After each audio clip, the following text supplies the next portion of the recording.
All right, everybody. Hello. Happy Tuesday. Another wacky NFL, I guess Thursday, Sunday, last night.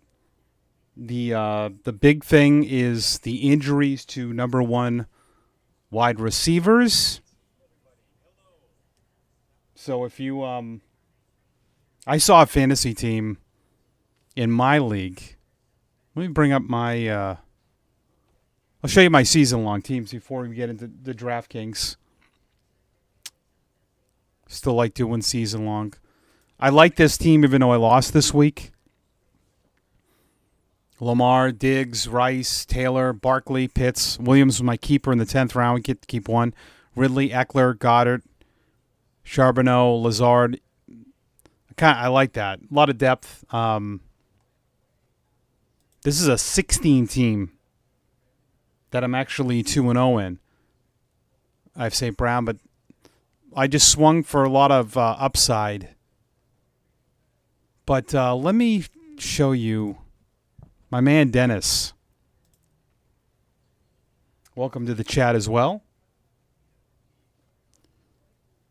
This guy. St. Brown, Cup, Pacheco, White. Ugh. All right. So, again, I always like to start off talking about having a process when you do daily fantasy. That's what we're recapping, if you're wondering. I love this. I'm a big fan of this. I love fantasy football, but I love the DraftKings. I track everything. I play 5% of my bankroll, which is pretty good. I've had a little good run here on daily fantasy and also on some betting. I've really built that up to that number. So I play, $160 a week is not a lot considering what my bankroll is. So if you don't have a high bankroll, I suggest that you don't. I lost something here. I suggest you don't play really high amount of money. That's always the problem. That's probably the first thing for anything, betting or DFS, is your bankroll.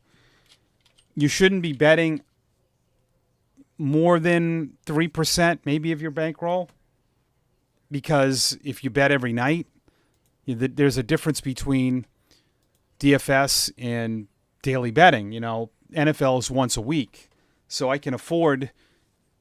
If I have 2 straight losing weeks, it's not the worst thing in the world. I'll be down $100 after 4 weeks playing at 160. If you bet every day, I do 50, $60 off a bankroll of all of my books combined. I'm about $5,000. That's about what my bankroll is for betting. And I still only do about 1.5%. And I don't bet daily as much right now. Once basketball hits, I'll start betting more. But I track everything. So this is my winnings for this week. Just over $100. My cash score, my best GPP, NFL FanDuel. I did one. Yahoo, I haven't done any owner's box. That's another one. So I always track that. Then what I did today, these are my weekly plays. Guys that I like, I'll start filling this in as we go. This is what I do right away. And I'm telling you, you look back at this after the week and you'll be surprised. These are Vegas projected scores. Vegas, by the way, had the Patriots-Seattle game. They had Seattle 22-21. 22-19. Game was 23-20. It's pretty good. Pretty good. So I like to do this. Home favorites. I look at running backs from home teams that are favorites, that are going to be good in running and the passing game, and then implied scores. I bet people are going to be off Goff. Now, if Brown plays in Arizona, this is a great game. I think a lot of people are going to be on this game for GPPs, I still think people are going to be on this game too. That's going to be a good game to stack. Some other sneaky GPP games. That one, that has a potential to be over 50 points. You know, that could be a 29, 27. So this this could be a good low-owned, you know, if you think about it, the highly owned quarterbacks are going to be Purdy, probably Prescott, Murray after last week. I think even Geno Smith could get some. And these two guys. That's going to leave some low ownership for over here. All right? So let me walk you through exactly what I did this past week. I'll show you a cash game lineup. The cash games, I do out of $160, I do the 80-20 rule, and I'm very boring and very vanilla, and a lot of people say, well, you know, you should do half tournaments, half cash games. I'm not good enough yet at tournaments. Tournaments are harder. 50-50s are, cash games are mainly 50-50s, double ups.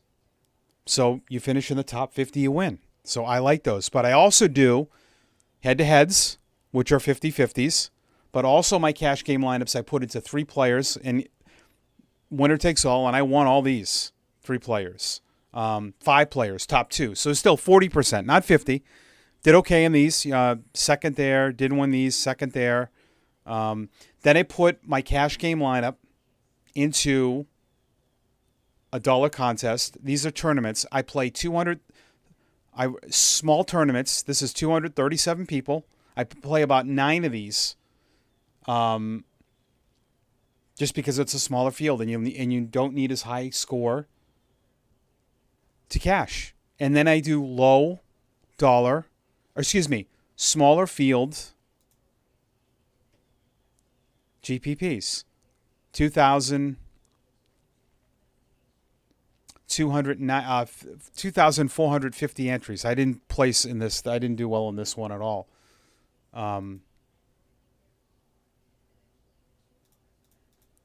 You can't sort this, I don't think. Yeah.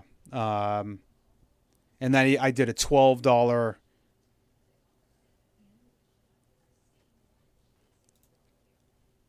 See all my double ups.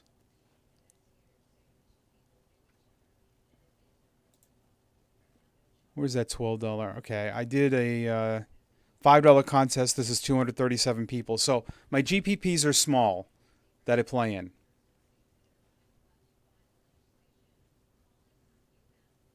All right, so let's look at my cash lineup. And also what you want to do, let's just go to the lobby quick. This is what I do. I come right over here. You want to play the largest double ups you can. Classic, Sunday, 50-50, sort by entries, and start entering these large ones because there's a lot more variance in these. All right? I know I repeat myself to a lot of people, but you do have to have a system. Okay. So, in cash games, you definitely want to eat the chalk, right? I knew coming into this that Jordan Mason was going to be that highly owned. I had a feeling that Cooper Kupp was going to be. Now, here's the thing with when you eat chalk. Cooper Kupp got hurt. Didn't hurt me one bit because 77% of this field, which was 689 entries. That's a lot of people, right?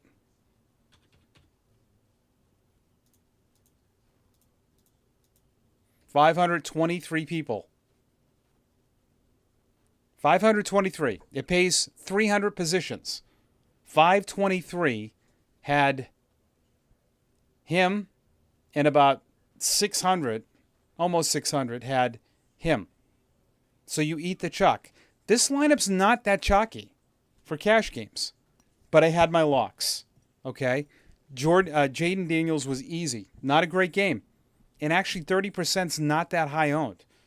I thought about going down to Daniel Jones. I just couldn't pull the trigger on that, even though it was Washington. So I don't have any problems with this lineup. I pay down a quarterback. So these were my locks when I started doing this. Daniels, Mason was an easy play.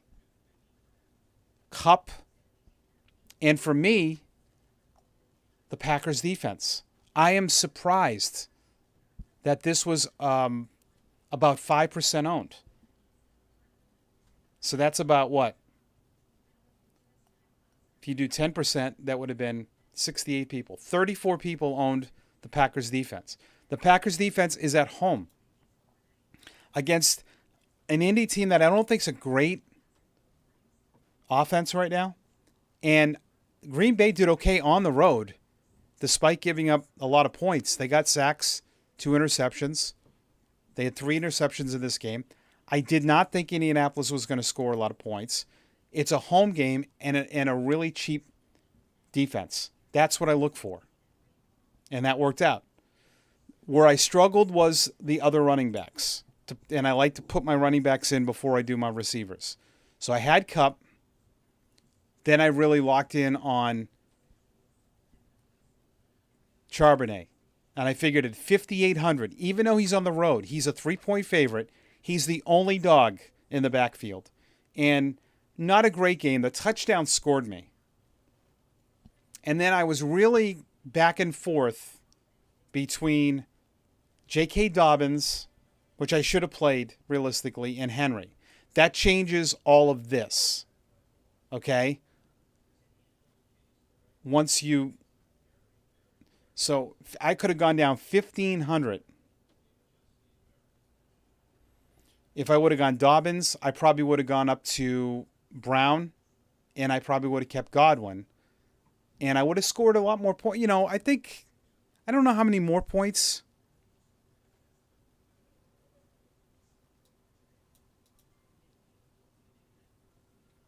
I don't play 4 receivers either. I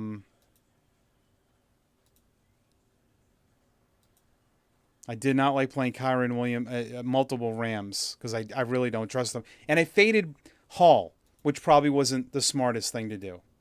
Because Hall was probably... It doesn't matter who wins this because it's a 50-50.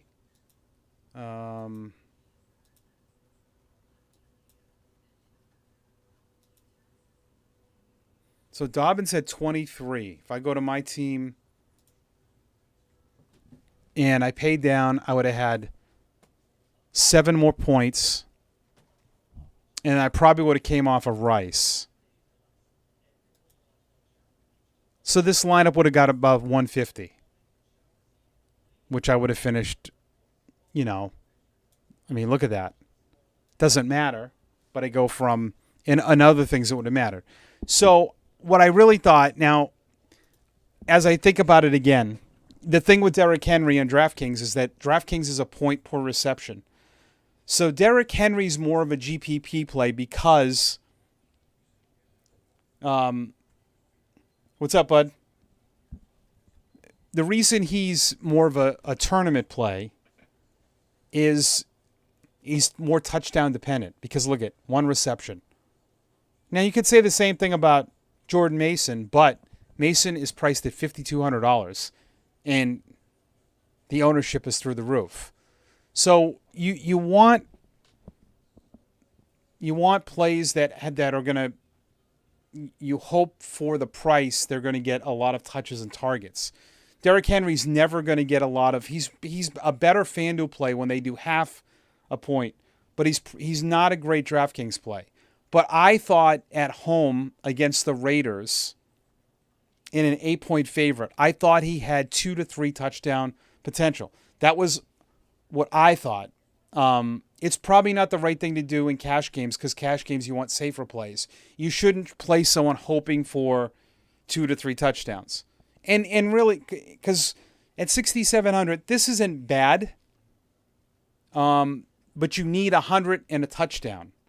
Where in Charbonnet, a touchdown, and 69 total yards paid off his 5,800 salary. So, in the end, it did not hurt me that much. But I was scared off from Dobbins because of Edwards in the split backfield, but it was Carolina.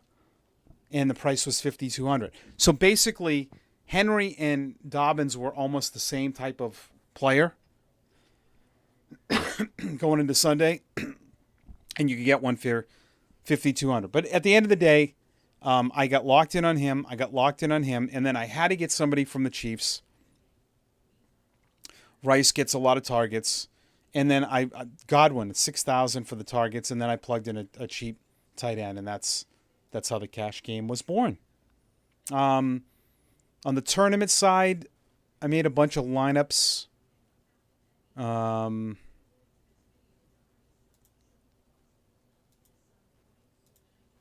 see.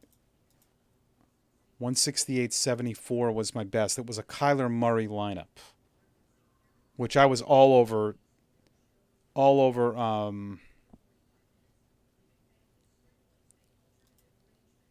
I'll find it, I think.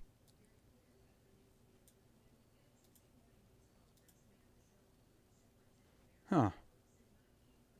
Where's that tournament I entered? Okay, here it is. Dollar contest. I finished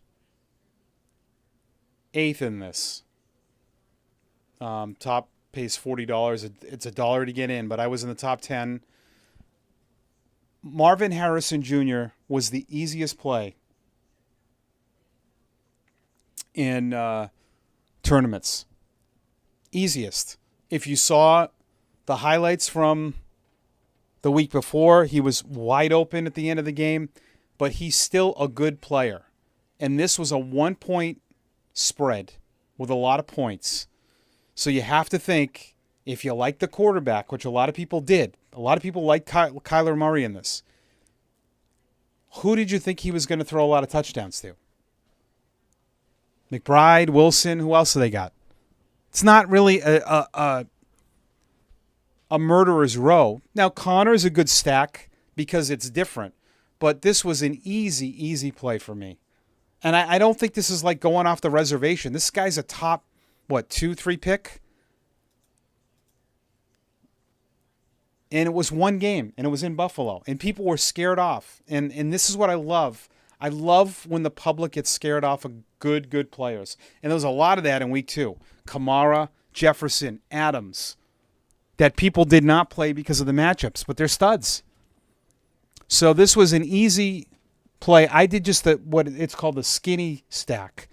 I didn't double stack. I just did Murray to Harrison. I thought about McBride, and I probably should have because I usually double stack, but I didn't here. I bet this winning lineup has a double stack. Okay, no.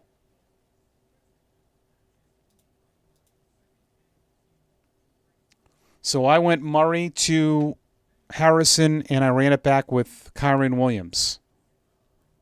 This one has got no run back. Then I filled it in with Dobbins. Boy, if I would have played Mason in this, it would have been good. Henry, I went with a third running back to be a little different. Ertz, Schooner was the play, 2,900. Chargers defense. And that was that. That was my best. My Goff lineup did not. Let's see if I had any other good.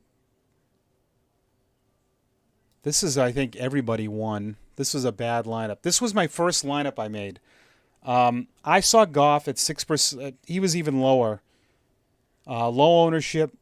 I was all over this. I figured this was a good spot. And if you think about it, the ownership is pretty good. With Goff, Laporta, St. Brown. I ran it back with McMillan, a low-priced receiver from Tampa Bay. Kind of a shot in the dark. He scored week 1. Henry, Mason, Kupp. Just did not work out. That game did not do well. That's why sometimes In tournaments, you might want to fade the high ownership. That wasn't high ownership, but maybe that was the highest total point of the week. This was a good lineup. Brock Purdy to Ayuk, which I know would be low owner. Samuel ran it back with nobody, right? Nope. I had Godwin in the flex, Bowers, Patriots. So that's that. So that's my DraftKings